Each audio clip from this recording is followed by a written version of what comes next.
আসসালামু আলাইকুম।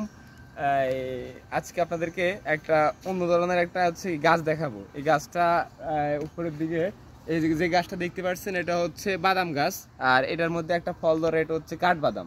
এটা আগে অত্যন্ত গাছ ছিল, এগুলো আমাদের এলাকাতে প্রচুর ছিল, আমাদের বাড়িতেও ছিল, কিন্তু এখন এটা বিলুপ্তর পথে। সবাই এই গাছটাকে একটা ধরেন কাঠ গাছ হিসাবে কাটি ফেলাতেছে। এখন এগুলো মানে বাড়িতে নাই বললে সারে, এগুলো আমাদের এখানে একটা আছে। এটা অনেক পুরাতন গাছ। তো এটার মধ্যে যে ফলটা ধরে আপনাদেরকে ফলটা দেখাবো। এদিকে এটা হচ্ছে বাদাম। এটার ফলগুলো হচ্ছে এই বাদাম। এটার ভিতরে আগে আমরা এগুলারে যখন সকালবেলা এগুলারে টোকানোর পরে এগুলারে শুকাইতাম, রোদে রাখতাম। রোদে রাখার পরে এগুলো শুকানোর পরে আমরা এগুলাকে বস্তা বই রাখতাম। তো বর্ষাকালে এগুলো আবার আমরা কাটি কাটি এগুলো বাদামগুলো খাইতে পারি। এখন এখন আমি আপনাদেরকে এগুলো কাঁচাও খাওয়া যায়। এখন আমি এগুলোকে নিবো, নেওয়ার পরে কাঁচা এগুলোকে পরে বলুন বাড়তে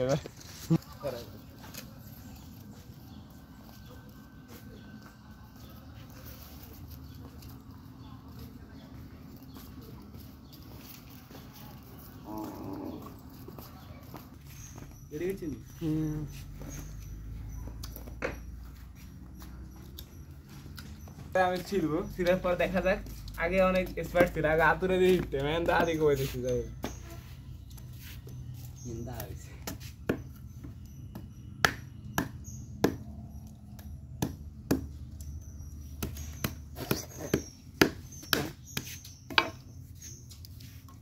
এই ভিতরের বাদামটা দেখেন, এটা অনেক সুস্বাদু বাদাম। এটা ন্যাচারালি আমরা যে বাদাম খাই ওটা তো চীনা বাদাম, এটা হচ্ছে কাঠ বাদাম নামে অনেক খ্যাত ছিল।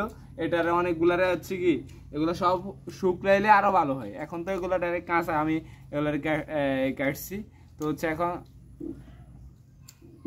অত্যন্ত স্বাদ। আচ্ছা, ক্যামেরাম্যান একটা খাওয়াই দেখ, অর্ধেক খাইলে হইতো না এটা। এগুলারে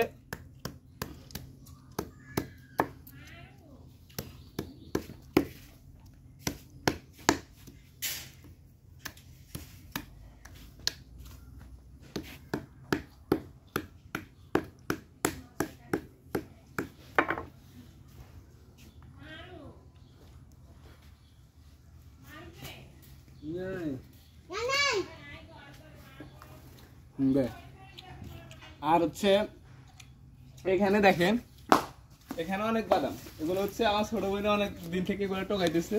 আগে একসময় টোকাইছে, এখন এরকম অভ্যাস নাই। কিন্তু এখন এগুলা ও আনছে, এগুলা শুকানোর পরে